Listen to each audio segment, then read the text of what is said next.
আসসালামু আলাইকুম hi guys মই চেলিমা মুৰ্ছিদে আপোনালোকক সকলোকে মোৰ অকণমানি পৃথিৱীখনলৈ স্বাগতম জনাইছোঁ। আশা কৰোঁ আপোনালোক সকলো ভালে আছে, আমিও এলেকাত ভালে আছোঁ। আজি বোলো আচাৰ মিক্সিং কৰোঁ।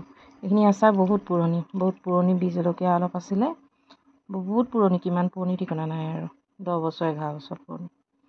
আৰু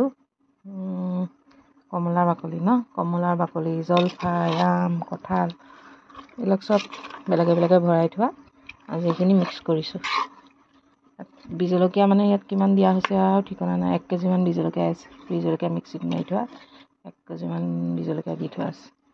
পুৰণি হ'ল, এইখিনি মিক্স কৰিছোঁ। খাবলৈ চাগে বহুত মজা হ'ব, মই দেখাতে গম পাইছোঁ। আৰু আমাৰ জিভা পানী পৰি আছে মিক্স কৰা দেখি। আমাৰ তম্বিহাই মোক কৈছে, অ' মা মই আৰু এতিয়া জ্বলা খাবলৈ শিকিম বুজিছা, তোমাৰ আচাৰখিনি দেখি মোৰ বৰ ভাল লাগিছে, খাওঁ লাগিছে। তাই জ্বলা খাব নোৱাৰে যে। এইখিনি এতিয়া 4-5 বিধ মিক্স আছে। বীজ জলকীয়া মানে কিমান 1 কেজিমান আছে ক'লোঁ আৰু বহুত জ্বলা হৈছে। এইখিনি এতিয়া বটলত ভৰাম।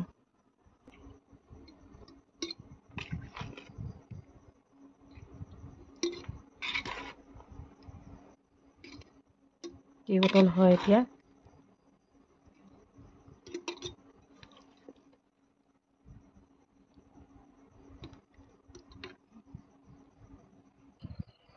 এয়া 3 বটল হ'ল।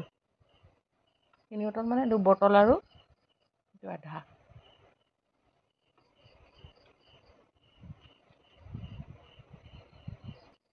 আজিলৈ বাই বাই।